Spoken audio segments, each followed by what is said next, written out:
Hey guys, okay, so today we're going to be reviewing what's on your second test wizard, and that's the way that the Earth moves and the way that the moon moves.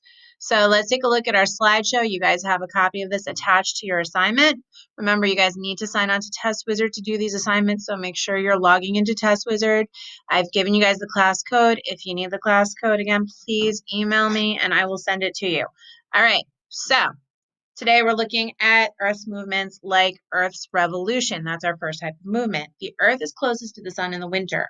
It's colder because we're pointed away from the sun. And I know that really doesn't make sense. I know when we first learned it, you guys got confused by it because you think we're going to be hotter when we're close and we're colder when we're far away. But the reason why, even though we're really, really close to the sun in our orbit, we're gonna have cold weather is because you guys see this little line right up here. That's our North Pole.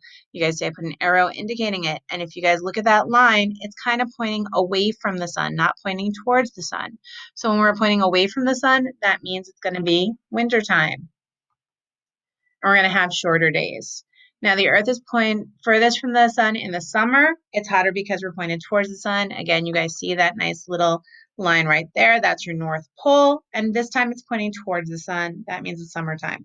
You will never have to identify fall or spring on an orbit because they're really not very different. We're going to have those equal length day and nights, kind of temperate weather, even though in the summer, in the springtime, it can feel like 50 degrees and you'll be like, wow, this is warm. And in the fall, it'll feel 50 degrees and you're going to be freezing. That's just relativity. All right, our second type of movement is going to be rotation. All right, now our proofs of rotation, and rotation, remember, is that spinning on its orbit motion. So our proof of rotation is the apparent rising and setting of the sun, moon, and other celestial objects. So I know we say the sun rises in the east and sets in the west. The sun isn't really moving, the moon isn't really moving, the stars aren't really moving in the sky. What's happening is the Earth is slowly spinning around. We spin about 15 degrees per hour, and that's going to cause us to have the different time zones. And that spinning is also going to cause the movement of the sun, moon, and celestial objects. So that's our first proof of rotation, is the fact that the sun, the moon, and all the stars seem to move in the sky.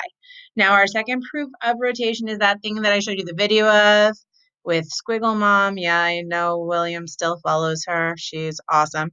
All right, so our Foucault pendulum, that was that big thingy that was swinging back and forth, knocking over the pins. And even though it's moving in a straight line back and forth, it knocks over all the pins all the way around it because underneath that pendulum, the Earth is actually moving. You guys don't really need to know much more about it than Foucault pendulum equals rotation. All right, our next thing is our Coriolis effect. If you're not going into aeronautics or the military, you're not going to need to know too much about the Coriolis effect, but it basically means wind and everything else gets deflected to the right in the northern hemisphere and towards the south in the southern hemisphere. If you're trying to shoot in a straight line in a really, really long distance, you're not going to be able to make it. You have to count for the fact that everything is going to be deflected towards the right. So you actually have to kind of aim towards the left if you're shooting a missile or anything like that at a very, very far target. And that, again, is proof that the Earth is spinning. It causes those winds and everything else to be deflected, to be kind of moved off its original path. All right, moon phases. I know this really, really kind of messed with your head when we were first studying it. I'm not going to expect you to know all of the different phases. The two phases that you need to be able to identify are our new moon and our full moon. Now, the way that you know the full moon and the new moon is based on where the sun is, where the Earth is, and where the moon is. So when the lit up side of the moon, and you guys see how in this picture, we see a black side and a white side of the moon, right? The white side is the side that's facing the sun. The black side is the side that's facing away from the sun. So if you guys look at this position right over here, you'll see that our dark side of the moon is the only side of the moon you can see from the Earth. The lit up side is facing away from the Earth. So this is going to be our new moon because we can't see any of the lit up side. Over here on that straight line, and again, whenever we're looking at any of these orbits, we're always looking at the thing that makes that nice straight line. So let's take a look over here. Now you guys see the lit up side is completely facing the Earth and the dark side is facing away from the Earth. Now, the reason I put two pictures here is because they can mess with you on a final or any tests or any regents if you guys were taking a regents and put the sun on either direction because it's not a straight line. We're looking at a 3D representation in 2D.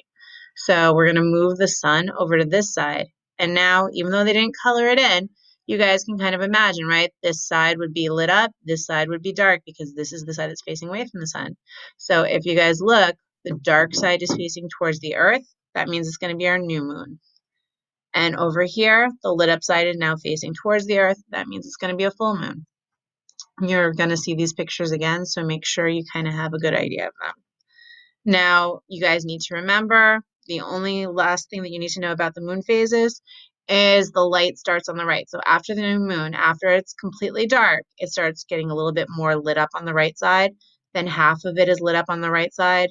Then most of it is lit up on the right side. Then it's fully lit up. And then you're going to see the lit up side is going to be on the left side.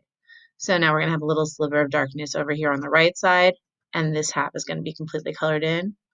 And then we're going to have a teeny little sliver of white left at the old crescent on this one. And then we get a completely new moon.